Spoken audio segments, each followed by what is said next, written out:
সওকাত সাহেব সবসময় আইএসএফ অভিযাতে ভুগছি, আইএসএফ আতঙ্কে ভুগছি। সেই জন্য সবসময় আইএসএফ এর নাম নিয়ে বলছে আর নওশাদ সিদ্দিকীর নাম দিয়ে। আমরা ডে ওয়ান থেকে বলে আসছি এটা রাজনৈতিক প্রতিহিংসায় খুন হয়েছে এবং গোষ্ঠীদ্বন্দ্ব হয়েছে। আজকে অফিসিয়ালি যেটা আমরা বলতে পারছি সেটা হচ্ছে কি, তৃণমূলের চালতাবেড়িয়া অঞ্চলের নেতাকে খুন করলো, আবার সেই চালতাবেড়িয়া অঞ্চলের করতে এক নেতাকে গ্রেফতার হয়। যাকে গ্রেফতার করেছে সে শওকত মোল্লা ঘনিষ্ঠ, আর যে খুন হয়েছে সেও শওকত মোল্লা ঘনিষ্ঠ। এর রহস্য অনেক গভীরে আছে।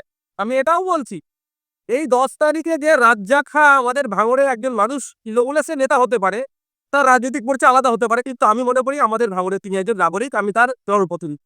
সে জায়গায় দাঁড়িয়ে বলছি যে লাশের অদূরেই দাঁড়িয়ে সওকাত সাহেব যে কথাগুলো বলছিল না, সওকাত সাহেব রাইট সাইড লেফট সাইড আগে পিছনে অনেক মানুষই এই খুনের সাথে জড়িয়ে আছে। আমি দায়িত্ব নিয়ে বলতে পারি যদি সঠিক তদন্ত হয় উঠে আসবে। এখন দেখার বিষয় কারা কারা যুক্ত আছে, যাদেরকে গ্রেফতার করেছে তাদের সিডিআর যদি চেক করে নিশ্চিতভাবে কলকাতা পুলিশের সিভি তিনি যথেষ্ট পরিমাণে এফিসিয়েন্ট। এই ক্ষেত্রে আশা করব নিরপেক্ষতা বজায় রেখে তদন্ত করবে, যে কে বা যে বা যারা যুক্ত আছে তাদের বিরুদ্ধে কঠোর ব্যবস্থা নেবে এবং সর্বোচ্চ শাস্তি হবে। আমি একজন ভাঙড়ের জনপ্রতিনিধি হিসাবে আমি বলতে চাই যে প্রয়োজনে তার পরিবার যদি আমরা আইনি সহযোগিতা দিতে চাই, আমি সম্পূর্ণরূপে দিতে প্রস্তুত আছি। আমার কাছে ও আমার বিরোধী দলের নেতা নয়, আমি ওর কাছে ও হচ্ছে রাজ্জাক খাঁ হচ্ছে ভাঙড়ের একজন ভোটার, এটা এমন বড় করছে। যেদিনকে দেখা যায় মৃত্যু হয় সেদিনকে শওকত মোল্লার পিছনে দাঁড়িয়েছিলেন মোফাজ্জল মোল্লা। সেটাই তো বলছি, শুধু মোফাজ্জল মোল্লা নয়, আরো যে কেউ আছে। আমি এটা বলছি সঠিক তদন্ত হলে রাইট লেফট ব্যাক ফ্রন্ট যারা দাঁড়িয়ে আছে অনেকে জড়িয়ে আছে এই খুনের সাথে। সঠিক তদন্ত হলে বেরিয়ে আসবে। আর শওকত মোল্লা নির্লজ্জের মতো আইএসএফ কে দেখে দিচ্ছে। এখন কি বলছে, মুফাজ্জেল মুফাজ্জেল মোল্লাকে যতক্ষণ না পর্যন্ত অ্যারেস্ট করেছে, যতক্ষণ ডিটেন করেছে অনেক গল্প শুনিয়েছিল। এখন কি শওকত মোল্লা সাহেব বলে সেটা দেখার বিষয়। আমরা চাই ভাঙড়ে সেন্ট্রাল ফোর্স স্টেট ফোর্স দিয়ে যৌথ বাহিনী দিয়ে চিরুনি তল্লাশি হোক, ভাঙড়ে যত অবৈধ অস্ত্রশস্ত্র আছে সব উদ্ধার করা হোক, ভাঙড়ের অলিতে গলিতে সিসিটিভি ক্যামেরা লাগানো হোক, লাইট লাগিয়ে দেওয়া হোক, ভাঙড়ের মানুষ শান্তিতে থাকুক। ভাঙড়ের সাধারণ মানুষকে আমরা শান্তিতে রাখতে চাই। হিংসা মারামারি খুনোখুনি এটা থেকে ভাঙড় পরিত্রাণ পাক, এর জন্য আমি অ্যাপিল করছি আমার রাজ্য সরকারের কাছে অবিলম্বে সেন্ট্রাল ফোর্সের প্রয়োজনে সহযোগিতা নিয়ে স্টেট ফোর্স সেন্ট্রাল ফোর্স নিয়ে অভিযান চিরুনি তল্লাশি হোক। আপনিও দাবি করছেন না অস্ত্র আছে, শওকত মোল্লা দাবি করছেন এখনো ভাঙা প্রচুর অস্ত্র আছে। তাহলে কাদের কাছে আছে বলে মনে করছেন, কারা যাচ্ছে? দেখুন, শওকত মোল্লা সাহেবরা পঞ্চায়েত নির্বাচনে গ্রিন করিডোর করে যে অস্ত্র করে নিয়ে এসেছে, আমাদের কর্মীদের খুন করেছে, আমাদেরকে আঘাত করেছে, আমাদের কর্মীদের এই মোফাজ্জেল মোল্লা আমার গুলি ছুড়াতে আমাদের কর্মীর পা কেটে বাকিতে আছে, একাধিক কর্মী গুলিবিদ্ধ আছে।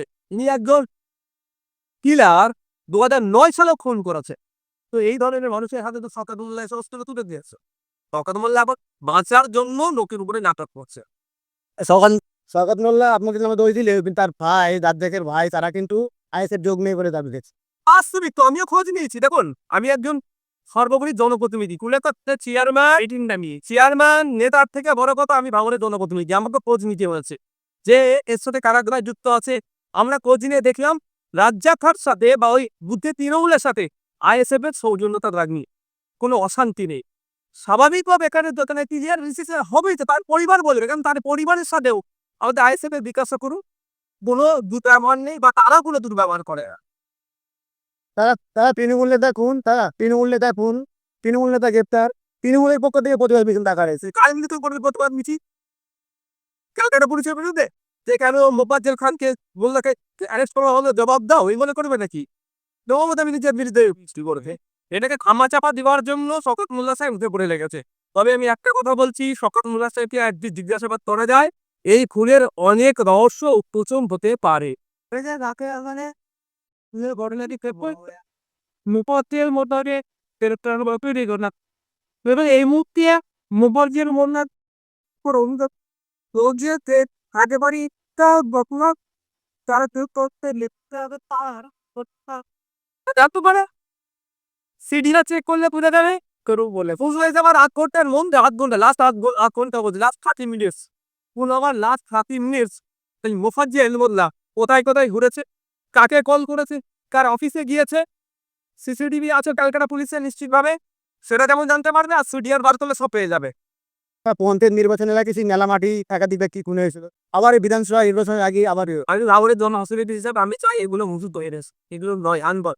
ভাঙড়ের মানুষ ক্ষতিগ্রস্ত হচ্ছে, যাকে খুন করেছে তার ছোট ছোট বাচ্চা আছে, তার ভবিষ্যৎ কোথায়? আমি এই হিংসা যে খুনের তথ্য নয় করে ছিলাম না, থাকবো না, আমি যে এগুলো বন্ধ। আমি খুব ব্যথিত মন মাহাতো, দুর্ভাগ্য হবে আমার হাতে ল অ্যান্ড অর্ডার নয়, ওই জন্য ওকে আটকাতে পারছি না। ল অ্যান্ড অর্ডার থাকলে ভাঙড় তবে সারা রাজ্যের এই দুর্নামিগুলো বন্ধ করে দিতাম। আপনি কি মনে করছেন এই দুটো বহস পাস হবে নাকি দলের যদি রোপার সাথে ধামাচা? আসলে একটা কথা বলি, লুট পাওয়া গিয়েছে এই খুলে মুপাজ্জেল বাংলা, যদি ধামা চাওয়ার চেষ্টা করা হয় সিবিআই আছে, লুট যখন পাওয়া গেছে বাকিটা বেরিয়ে যাবে। লেবাকের নয় ভেবে তো আপনার কাছে দামি করে না কেমন বিপদের বা কাপিয়ে যাবে। মুপাজ্জেল মোল্লায় তো কুলের সাথে যুক্ত, আমার কাছে আসা প্রয়োজন নেই। মোবাইল তাজেক সাহেবকে, তাজেক সাহেব খান পরিবারকে অলরেডি আমার মেসেজ পৌঁছে দেওয়া হয়েছে। এখন কিছু বাধ্যবাধকতার জন্য সবটাইম মাইকে মিডিয়াতে বলতে পারছি না, তবে আগামী দিনে দেখতে পাবেন নাই হবেই, বিচার পাবেই। যে বা যারা যুক্ত ভাঙড়ের মানুষকে যারা এই উত্তপ্ত করে রেখেছে তাদেরকে শান্তির ঘুম ঘুমোতে দেওয়া যাবে না। তারা মাইকের সামনে মিডিয়ার সামনে এসে যখন নাটক করুক না কেন খুঁজে বার করা হবে, এটা মাথায় রাখবেন। তদন্ত যদি ঠিকঠাক না হয় সিবিআই হাত যাবে, ওই সেই সিবিআই দেখবেন আবার মুপাজ্জেলকে তুলে নিয়ে যাবে, আর ওই বাইকের যারা দুজন ছিল বসে তাদেরকেও তুলে নিয়ে যাবে, অনেক জিজ্ঞাসাবাদ হবে। সিডিআর দেখে এই কেসের সমাপ্তি হবে।